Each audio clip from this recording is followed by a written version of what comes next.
Oke, Assalamualaikum warahmatullahi wabarakatuh. Selamat pagi. Perkenalkan kami dari kelompok 4. Pada video kali ini kami akan menjelaskan tentang support vektor mesin atau SVM. Untuk anggota-anggotanya terdiri dari yang pertama ada Farid Gemilang, Hizkia Sitompul, saya sendiri Alif Rivaldore, Ana Safitri Kania, dan yang terakhir ada Adimas Arif Rahman. Oke, untuk hal-hal yang akan kami jelaskan ada 7. Yang pertama ada pengertian support vektor mesin atau SVM. Yang kedua ada jenis-jenis algoritma SVM. Yang ketiga ada cara kerja algoritma SVM. Yang keempat ada kernel trick. Yang kelima jenis fungsi kernel. Yang keenam kelebihan dan kekurangan algoritma SVM. Dan yang terakhir ada penjelasan program SVM. Oke, untuk slide pertama akan dijelaskan oleh Adimas. Baik, pengertian support vector machine atau disebut juga SVM. Support vector machine, selanjutnya yang disebut SVM, adalah metode pada machine learning yang dapat digunakan untuk menganalisis data dan mengurutkannya ke dalam salah satu dari dua kategori. Algoritma ini juga dikenal sebagai support vector network. SVM bekerja pada untuk mencari hyperplane atau fungsi pemisah decision boundary terbaik untuk memisahkan dua buah kelas atau lebih pada ruang input. Hyperplane dapat berupa line atau garis pada dua dimensi dan dapat berupa flat plane pada multiplane.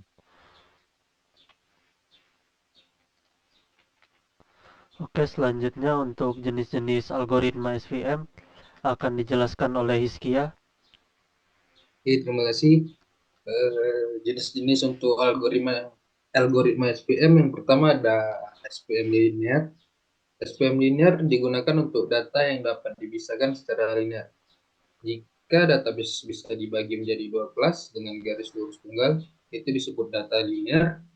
Classifier yang digunakan disebut linear SPM. Okay, next.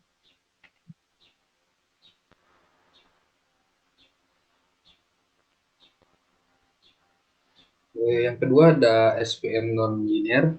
SPM non-linear kita gunakan untuk data yang dapat dipisahkan secara non-linear, yang berarti jika sebuah dataset tidak dapat diklasifikasi menggunakan garis lurus, maka data tersebut disebut data non-linear, dan classifier yang digunakan disebut sebagai non-linear SPM classifier.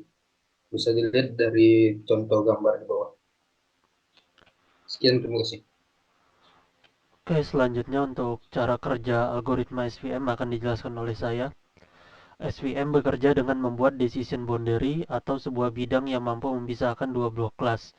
Pada masalah ini, decision boundary yang mampu untuk memisahkan kedua kelas, yaitu kelas laki-laki dan perempuan, adalah sebuah garis lurus yang dapat dilihat pada gambar. Lalu, bagaimana SVM membuat sebuah decision boundary? Pertama, SVM akan mencari support vektor pada setiap kelas. Kemudian support vektor adalah sampel dari masing-masing kelas yang memiliki jarak paling dekat dengan sampel kelas lainnya. Setelah support vektor ditemukan, SVM menghitung margin. Margin bisa kita anggap sebagai jalan yang memisahkan dua kelas. Margin dibuat berdasarkan support vektor, di mana support vektor bekerja sebagai batas tepi jalan atau sering kita kenal sebagai bahu jalan. SVM mencari margin terbesar atau jalan terbesar yang mampu memisahkan kedua kelas. Setelah menemukan jalan terlebar, decision boundary lalu digambar berdasarkan jalan tersebut. Decision boundary adalah garis yang membagi jalan atau margin menjadi dua bagian yang sama besar. Hyperplane adalah bidang yang memisahkan kedua kelas, sedangkan margin adalah lebar jalan yang membagi kedua kelas. Oke, selanjutnya bagaimana jika datanya tidak linear? Jika data yang ditampilkan seperti gambar di bawah ini, maka data seperti ini tidak bisa menggunakan cara sebelumnya, karena akan salah besar pada klasifikasi. Jadi, cara yang bisa dilakukan adalah dengan menggunakan kernel trick, yaitu dengan membuat dimensi baru. Selanjutnya, kernel trick. Apa itu kernel trick? Ialah sebuah metode untuk mengubah data pada dimensi tertentu, misal 2 dimensi ke dalam dimensi yang lebih tinggi atau 3 dimensi, sehingga dapat menghasilkan hyperplane yang optimal. Trik kernel menggunakan fungsi matematis yang bisa mengubah data dari dimensi tertentu ke dimensi yang lebih tinggi sehingga kelas-kelas pada data dapat dipisah secara linear. Jadi, cara yang bisa dilakukan dengan menggunakan kernel trick yaitu dengan membuat dimensi baru. Data tersebut akan masuk ke dalam dimensi baru sehingga kita bisa membuat batas antar kedua kelas tersebut dengan membuat hyperplane-nya. Jika dilihat dalam bentuk awal, maka hyperplane-nya akan terlihat seperti gambar di bawah ini. Oke, selanjutnya beberapa jenis fungsi kernel yang akan dijelaskan oleh Farid.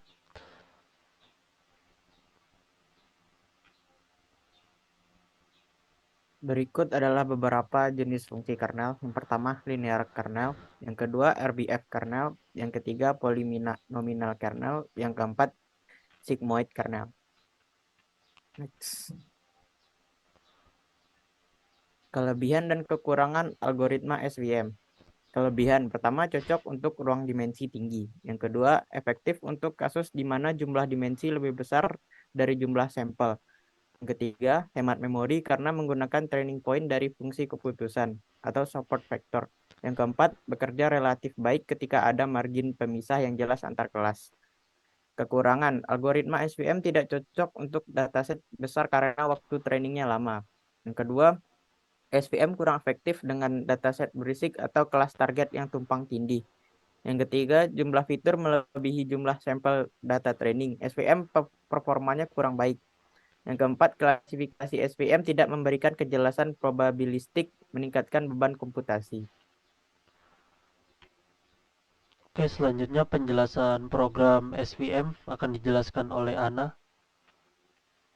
Baiklah, sebelum program terlebih dahulu upload dataset dalam format tadi.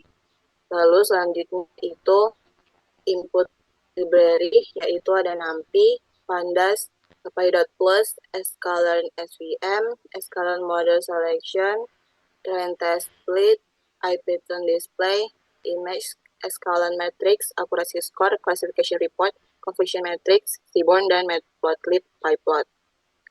Selanjutnya yaitu program untuk memanggil dataset. Dan setelah di running akan menampilkan dataset yang sudah kita upload tadi. Selanjutnya yaitu program merubah nilai activity dari nilai categorical menjadi nilai numerik. Berikut adalah programnya. Setelah di running, data activity berubah menjadi integer. Lalu program selanjutnya yaitu untuk menghilangkan data no dan memisahkan data menjadi variabel X dan Y. Programnya yaitu di sini drop data no. Dan setelah di running, data no-nya itu sudah hilang. Selanjutnya yaitu program memisahkan data menjadi variabel X dan Y. Berikut adalah datanya programnya setelah di running, menampilkan data X, yaitu data X, Y, dan Z. Selanjutnya yaitu data Y, yaitu data activity. Selanjutnya yaitu program membagi data menjadi data testing dan data training. Di sini data training Y yang dipakai yaitu 15. Dan untuk data Y testing ada 15 juga. Berikut adalah data dari Y training dan data Y testing. Selanjutnya yaitu program SVM, di mana for K in linear, polynomial, RBF, dan sigmoid, hasil sama dengan svm.svc, kernel sama dengan K, hasil train sama dengan hasil fit, X train, Y train. Lalu langsung di running, berhasil, Selanjutnya itu YPRED sama dengan hasil train predict X-test. Selanjutnya itu program untuk melihat hasil nilai akurasinya. Dan setelah di running, nilai akurasinya itu 0,6 atau 60%. Selanjutnya itu confirmation matrix.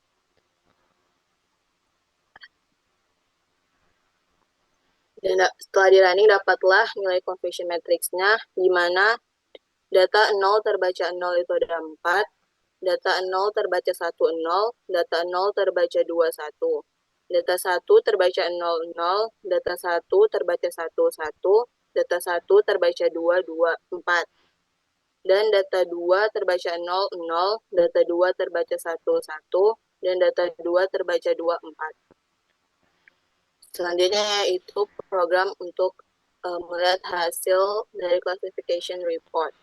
Di sini nilai data 0, presisinya itu 1, recall-nya 0,80, dan F1 score-nya 0,89. Dan di sini pada dilihat nilai akurasinya itu 0,60 atau 60%, bisa dibilang nilai yang cukup baik.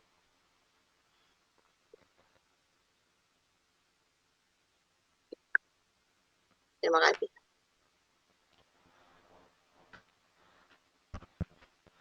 Oke, sekian dari presentasi kami mengenai support vektor mesin. Apabila ada kesalahan dan kekurangan, mohon dimaafkan. Wassalamualaikum warahmatullahi wabarakatuh. Selamat pagi.